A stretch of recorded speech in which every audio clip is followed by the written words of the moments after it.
Arti kata rentan salah satunya adalah rawan. Dalam kondisi itu adalah kondisi yang tidak kuat menghadapi godaan atau gangguan.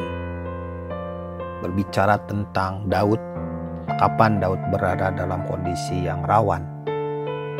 Tentunya bukan ketika dia menggembalakan domba, karena di situ datang singa dan beruang, Daud menghajarnya. Atau ketika Goliat menantangnya 40 hari menghadapi pasukan Israel, Daud hadir, Daud mengalahkannya. Atau peperangan-peperangan yang Daud pimpin, pada saat itu Daud berada dalam kondisi puncak. Semua lawan-lawannya ketakutan, gemetar, tidak berani menghadapi Daud.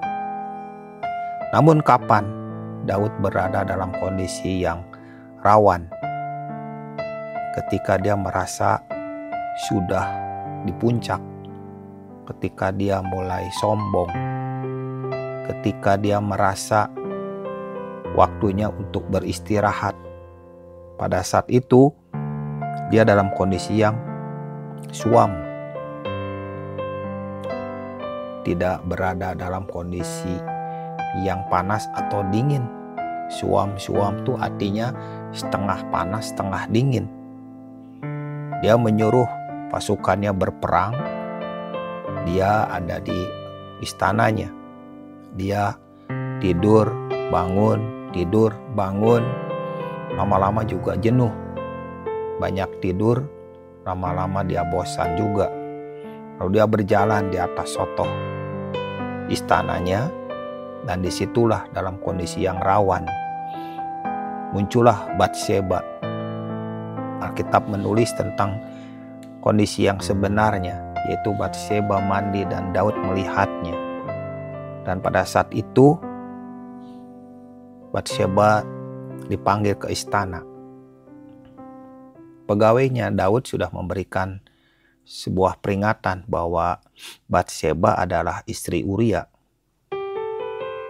Apakah Daud tidak mengenal Uria?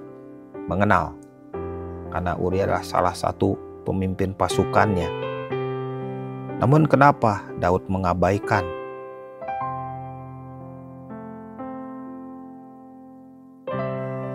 Dan tidak mendengar apa yang dikatakan pegawainya bahwa Batseba adalah istri Uria. Karena pada saat itu hati Daud telah dibelit oleh keinginan jahat. Dia dikuasai oleh hawa nafsu dan berusaha untuk mengambil Batseba. Tidak peduli Batseba adalah istri Uria. Tidak peduli Batseba adalah anak dari temannya atau cucu dari penasehatnya. Saat itu Daud berada dalam kondisi yang rawan, rentan terhadap godaan, tidak tahan, tidak kuat, mudah ambruk, mudah jatuh, gampang goyah. Dan Alkitab menulis bahwa Batseba dan Daud jatuh. Itu bukan pemerkosaan, tapi suka dengan suka.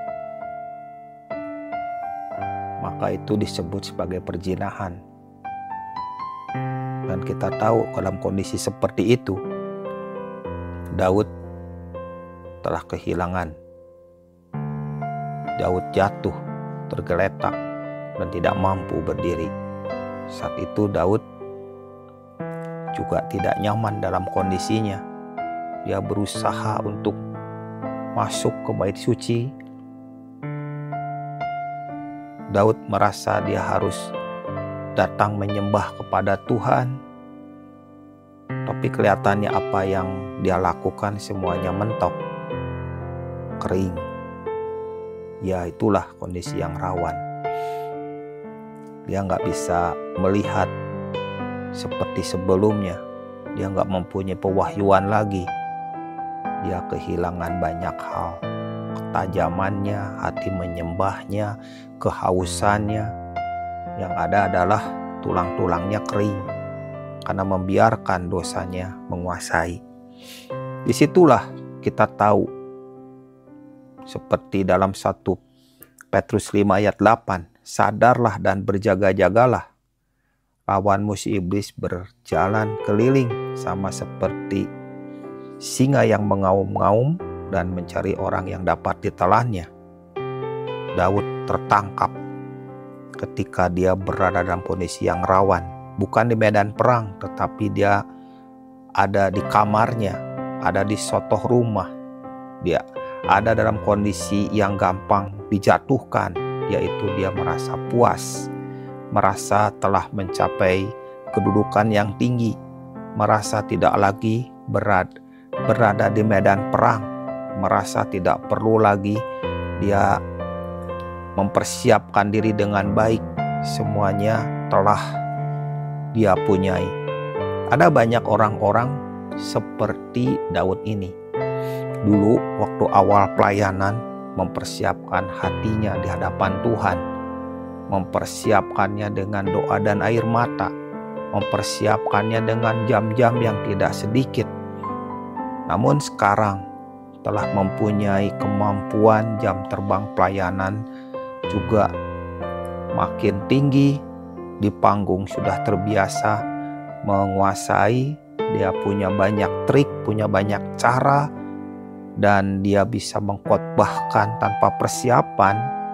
Maka lihat, dalam kondisi itu adalah kondisi yang rentan secara rohani, rentan untuk jatuh dalam kesombongan, rentan untuk merasa diri bisa dan tidak bergantung lagi kepada Tuhan. Tidak ada lagi pewahyuan, yang ada adalah bagaimana dia menghibur banyak orang, bagaimana dia tampil keren di panggung, bukan sebagai pemberita kebenaran, namun dia sebagai seorang pembicara yang luar biasa. Pemberita kebenaran dan pembicara yang luar biasa adalah dua hal yang berbeda. Pembicara yang luar biasa, dia bisa menyampaikan dengan penuh hikmat. Dia mempunyai pengalaman yang luar biasa, pengalaman yang matang di panggung, menyampaikan banyak hal. Namun pemberita kebenaran adalah dia memberitakan hanya kebenaran. Ketika dia menyampaikan kebenaran, namun Roh Kudus dalam hatinya bergerak menyampaikannya terlalu berlebihan, tidak presisi, tidak seperti yang Tuhan mau, maka pemberita kebenaran dia akan minta ampun pada Roh Kudus dan dia berhenti. Kalau perlu dia mengatakan kepada jemaat, maaf, barusan saya menyampaikan kebenaran melebihi yang Roh Kudus inginkan. Mohon ampun kepada Roh Kudus dan minta maaf kepada jemaat. Itulah pemberita kebenaran, tidak sama dengan pembicara yang keren.